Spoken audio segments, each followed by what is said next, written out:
Namo tassa bhagavato arahato samma sambuddhassa. Namo tassa bhagavato arahato samma sambuddhassa. Namo tassa bhagavato arahato samma sambuddhassa. Buddhang dhammang sanghang namasami.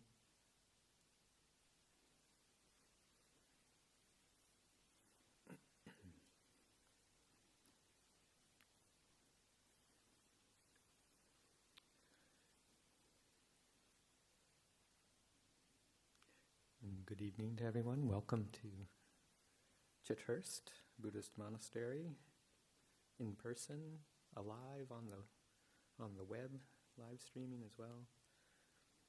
It's our full moon observance day today, and there's a lovely full moon out on this very warm summer night. We've come to practice together, meditate, chant the Dhamma Talks earlier, and listen to a few reflections. And for those who stay, continue on practicing meditation until midnight. Part of our regular routine here. So reflections like this are meant just to help gather the mind, settle it. If you're already in a groove of feeling quiet and contemplative and have a very nice flow going, then you can use the Dhamma reflection as sort of background. Tap into it as you need to, but continue with your moving inwards.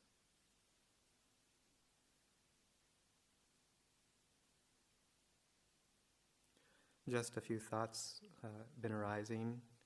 I think everybody who's been here for the past few days or been tapping in, the theme of death seems to be happening a lot. So I don't feel like I can ignore that in this talk at all. And we've had a number of people close to the monastery, some of the founding mothers and fathers, essentially, of our monastery are getting old and passing away, as nature will have it.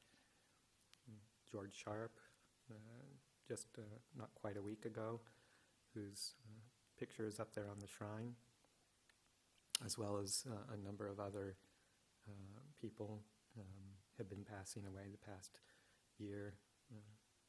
Hallmarks of our founding of our tradition, Kun Kesari in Thailand, Kun Mudita here in England, Noy Thompson, not to mention other people close to the monastery like Ajahn Jayasaro's mother. So what's happening? The first generation is starting to check out and leave, hopefully, space for the ongoing process of replacement coming in.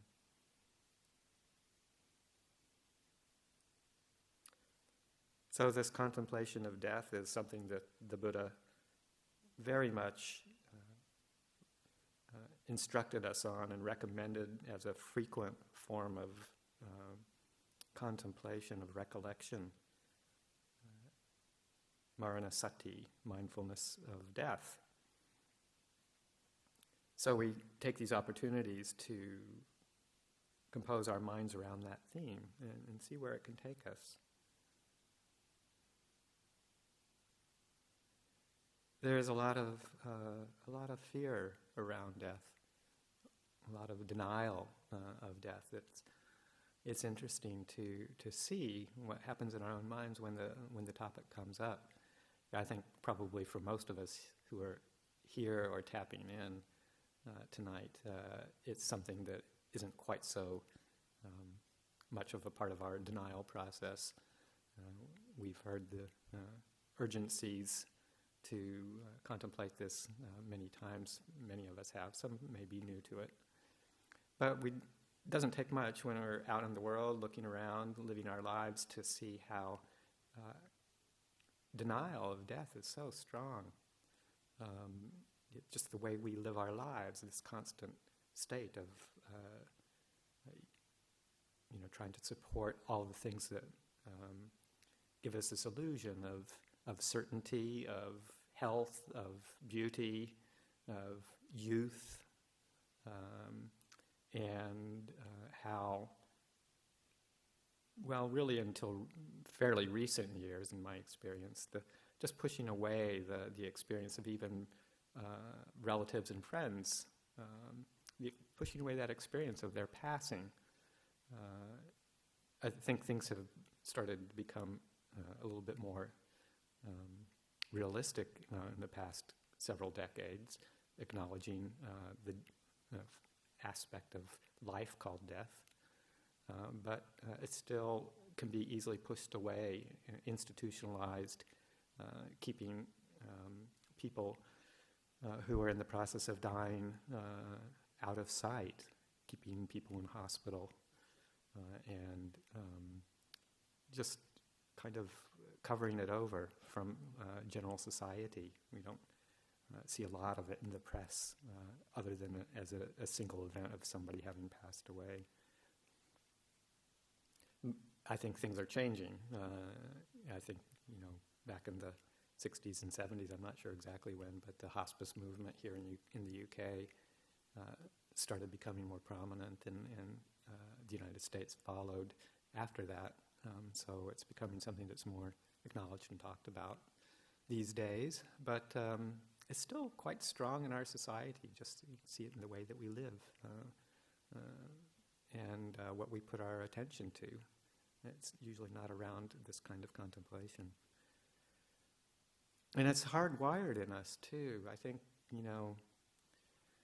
this denial of death is very, very much a part of our biology and psychology.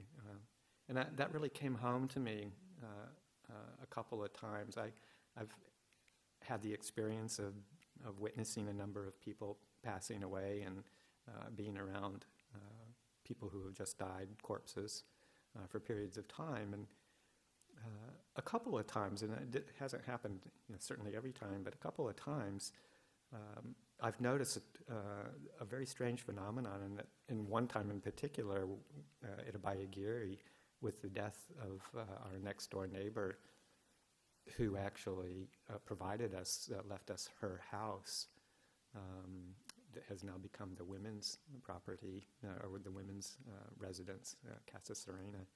Mary passed away, and I had noticed it kind of obliquely in a few other people, but with her it was particularly strong that she passed away, and it was a lovely opportunity to just be with her body. There was no rush to have the body removed, and we all spent quite a bit of time sitting there with the dead body, and just being with it and using it as our contemplation for that day, that evening. And there were a couple of times when I allowed my gaze to soften as I was just watching the body, and I could swear that she was breathing again. There was this rising of the chest and falling back down, and I had to shake my head a little bit to kind of clear the space and refocus, and then it would stop. And then I'd soften my attention a little bit, and then it would happen again.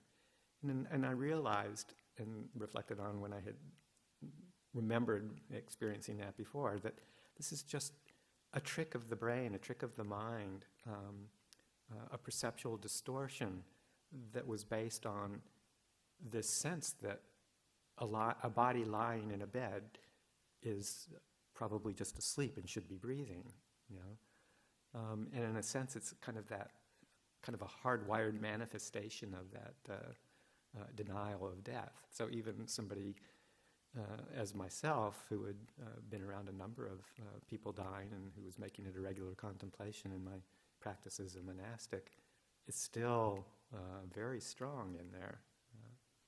Even if we think we're well practiced, these are very deeply ingrained perceptions.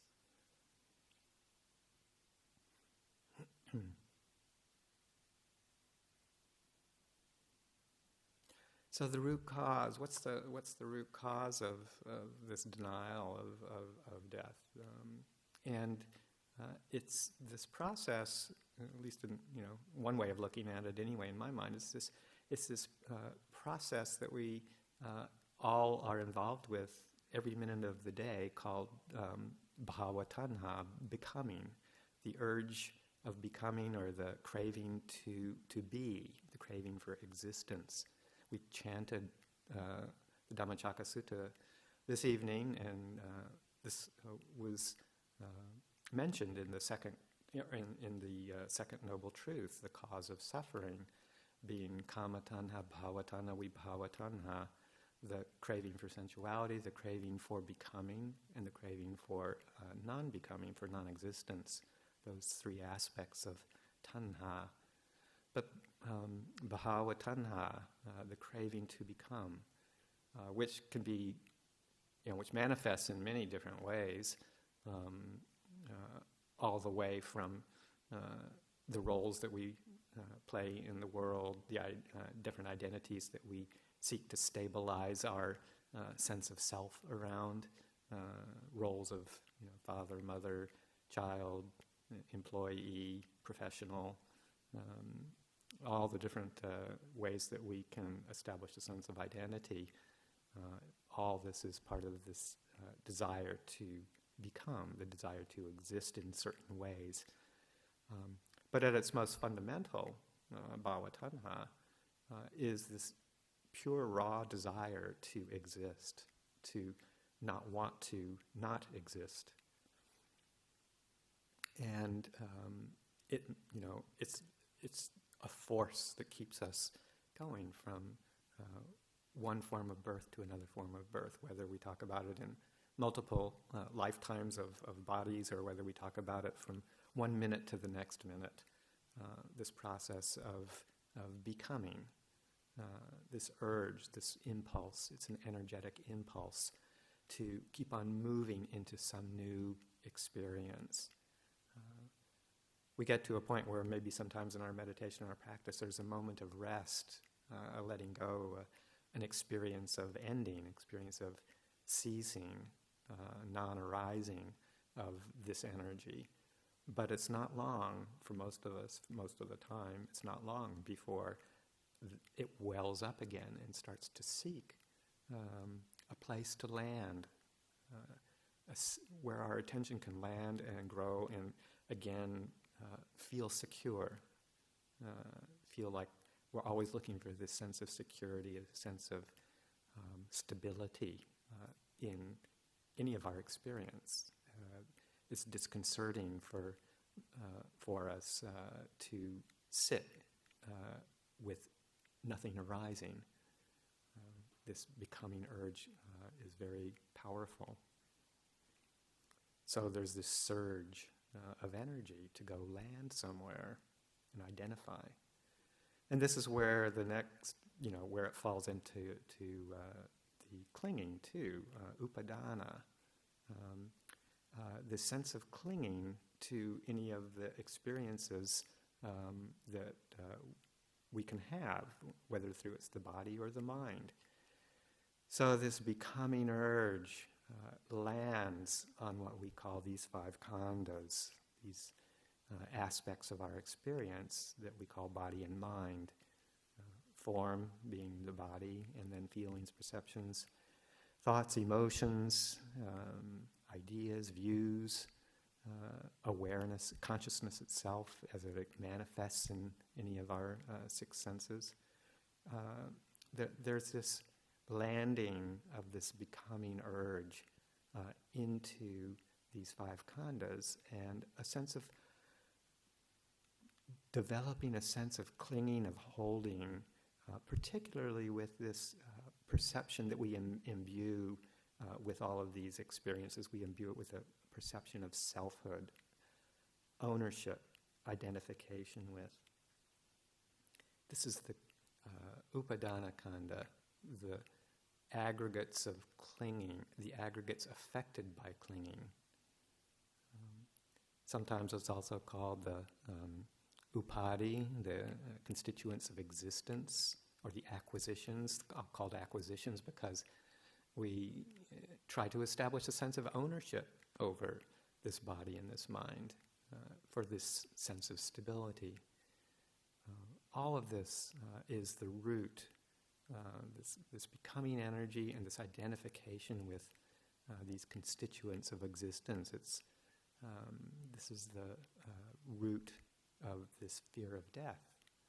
We're so involved with this experience of becoming and clinging with a sense of self that any threat to it is disconcerting. We don't want to go there. But this is the key to our liberation too. If we can see through this and see these processes, quell the becoming process, this surge of energy to always land and grow and proliferate somewhere, and uproot the sense of holding on to the sense of self in relation to these aggregates of experience, then therein lies our freedom. Freedom from this, particularly this fear that we often have going at a low level all the time.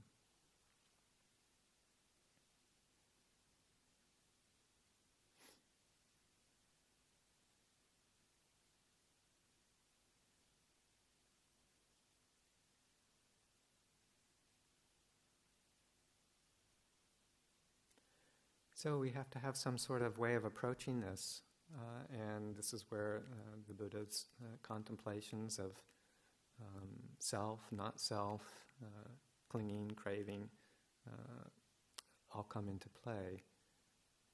First, we take the body as an object of contemplation and try and look at it honestly, sometimes even using a visualization or a contemplation on the death process itself as it applies to us. We take the opportunity to be with a dead body, a corpse, or if we don't have that opportunity in the human realm, to not turn our attention away from dead animals or experiences like that where we can actually see a body that is devoid of life. And then we apply that to ourselves. So we can visualize ourselves or contemplate ourselves or even feel ourselves lying back in bed, taking our last breath. What does that feel like?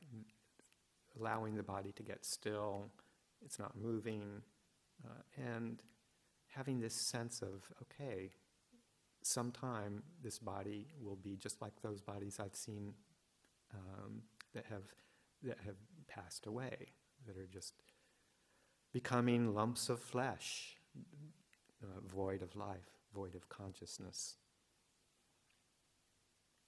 Can I accept the fact that this body too will meet that fate?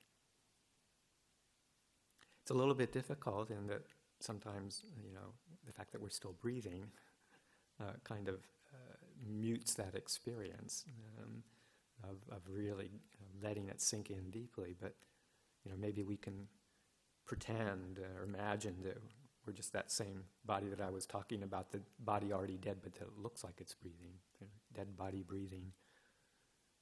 So this is what we are. We can contemplate that this is a dead body breathing.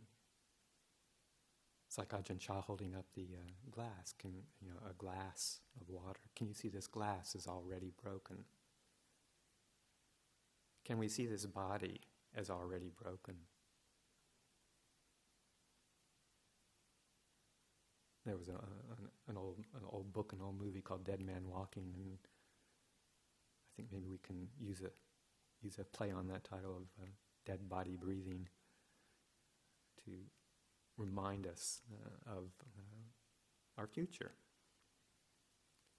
So it sounds kind of morose to some people to be doing this, but once we make that a regular contemplation and develop a deep sense of insight and acceptance around that, then there's this sense of relief, actually, a sense of peace, because we can stop pretending that it's going to be otherwise.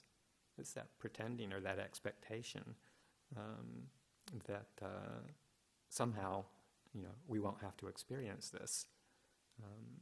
That actually provides, a sense of ongoing dukkha, just kind of keeping it in the background without actually dealing with it, without acknowledging it, is painful.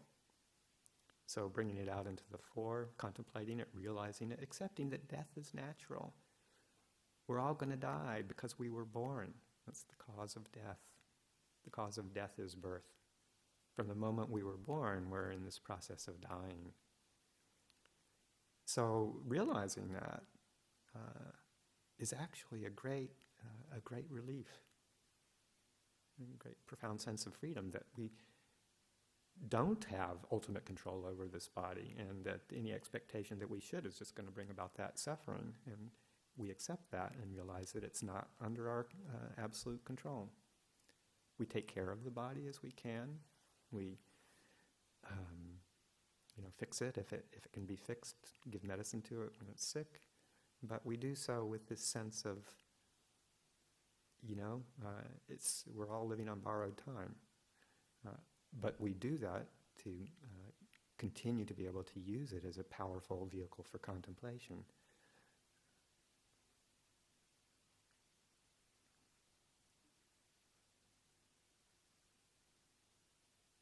Same with the mind, really, when it comes right down to it.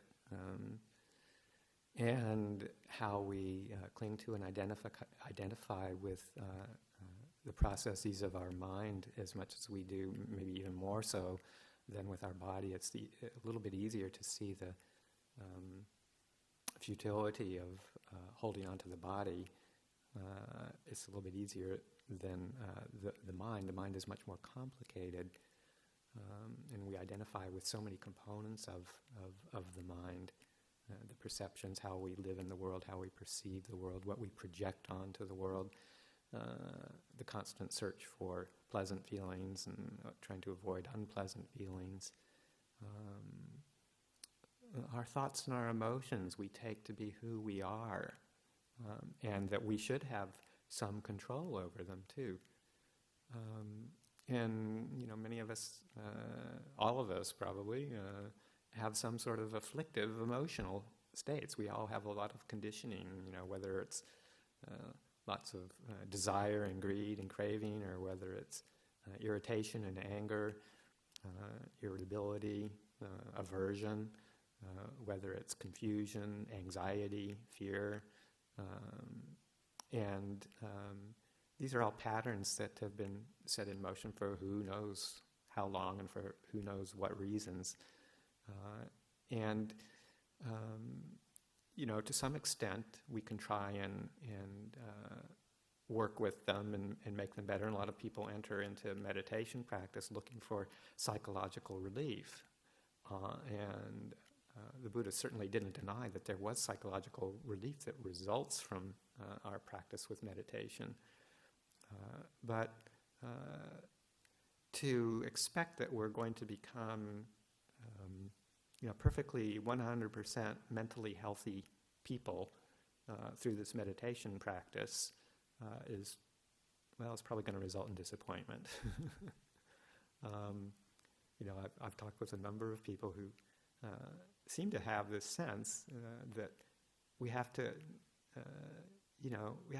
somehow become perfectly psychologically well-balanced, 100%, wonderful, clear, compassionate, kind, patient people, and that we should never have any kind of afflictive emotions. We should never experience anger. We should never experience, a sense of self-deprecation or self-hatred or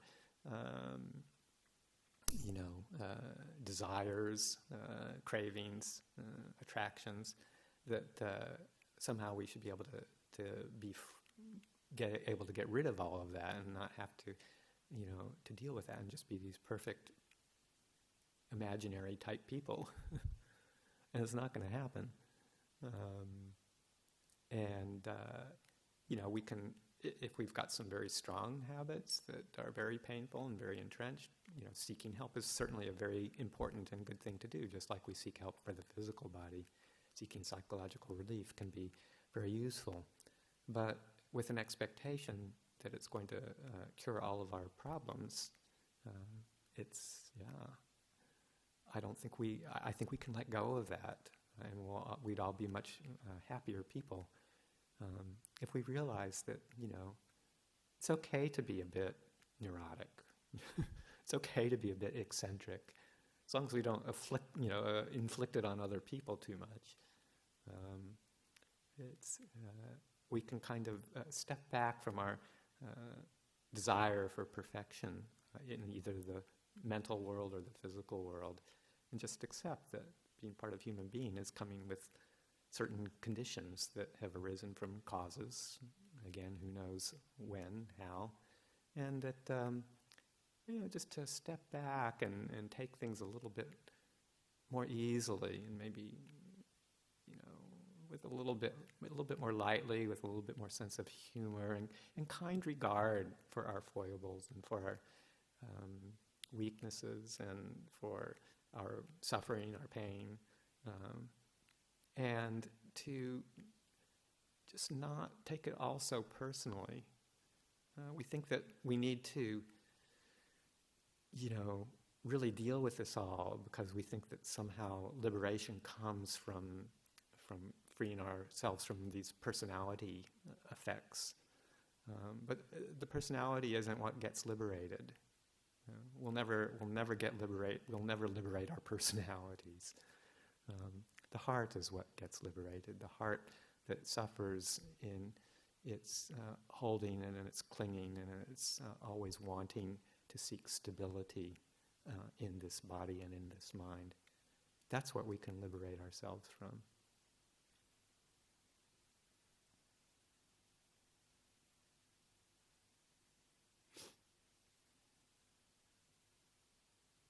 So contemplations of death, contemplations of watching the mind as well. I mean, this is the whole purpose for our meditation. We practice meditation to help settle and soothe the ongoing forces that keep us wrapped up in confusion all the time.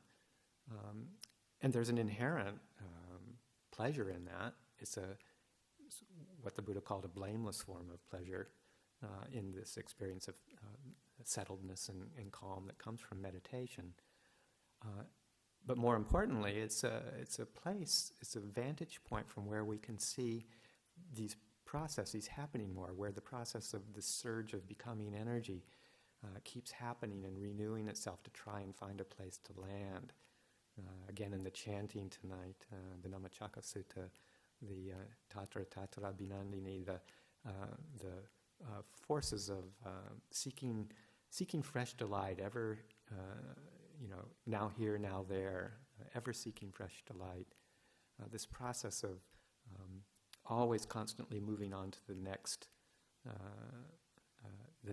moment of experience, the next moment of trying to plant ourselves somewhere and establish an identity and a sense of self. So we can see that process happening more clearly in the clarity of a peaceful mind. We step back, we allow those moments of cessation to be there, and watch very carefully when those moments of arising energy start to come into being, and to just be with that, but try not to move into it. That clarity, that mindfulness and clear comprehension that comes from a settled mind. We watch that process happen, and it will surge, and it comes up. But if we meet it with clarity and awareness, then it will pass away more quickly, and we'll be back into that state of just calm knowing, that moment, those moments of ceasing of all of this activity. And then it doesn't push into that kind of landing in any of the experiences of body or mind, and it won't, the feeling of ownership, the feeling of self around all of that will loosen a bit. The grasping kind of loosens up. You can feel the whole sense of grasping as an energetic experience. There's a tightening, a narrowing of attention into the body and into the mind around a particular experience that comes with this grasping. It's a kind of a clenching. And the more we see that as it happens and catch it earlier, step back, relax, and let it be its own, let it have its own natural life and open up to the release and the passing on of that moment of grasping. And we just keep doing that over and over again, refreshing our object of meditation to settle, calm, still, allowing the attention to open, relax, and allowing the surges of becoming to arise and pass away, so that it doesn't land so heavily into our body and our mind.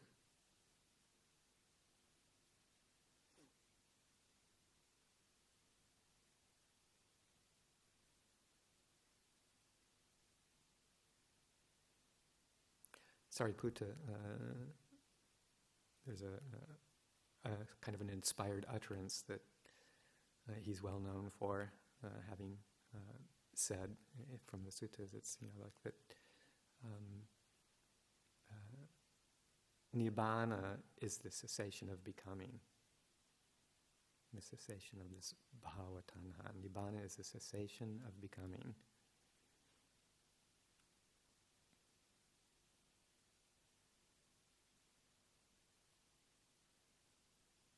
And a very lovely phrase that we've all, or most of us have probably heard before in several places in the teachings. A good reflection.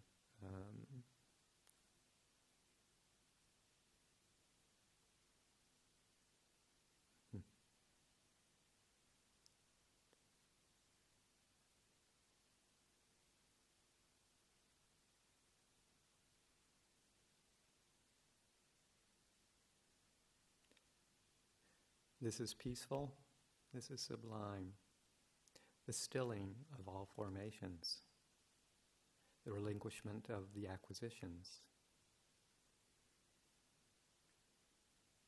dispassion, or the destruction of craving, dispassion, ceasing, nibbana. This is peaceful, this is sublime, the stilling of all formations.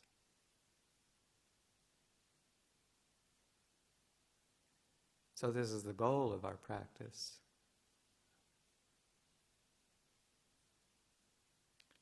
And the more we work with that contemplation, and the more we experience little bits of the cessation of this becoming urge, the settling of it, the relaxing around the holding of identification with our five khandhas, we can see this sense of peace and release and relief from this fear of dying. Dying becomes just another moment of living. If we practice to die every moment, we die in every moment, then when the actual death of the physical body comes, that's just another moment that arises and passes away. In that way, we see death as a very natural occurrence.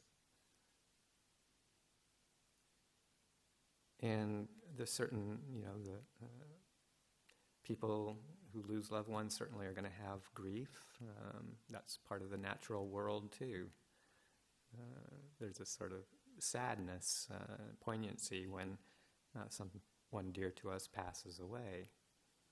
But we don't take it personally. We don't feel that it shouldn't be that way. And grief and sorrow and lamentation, pain, grief, and despair just becomes more a sense of poignancy for the human condition.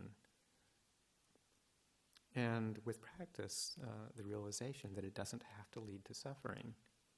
It can still be there, we still feel it, we still know the human condition. But we don't react in a way that we cling to and wish it wouldn't be that way. With this great open heart of acceptance, we feel a sense of peace.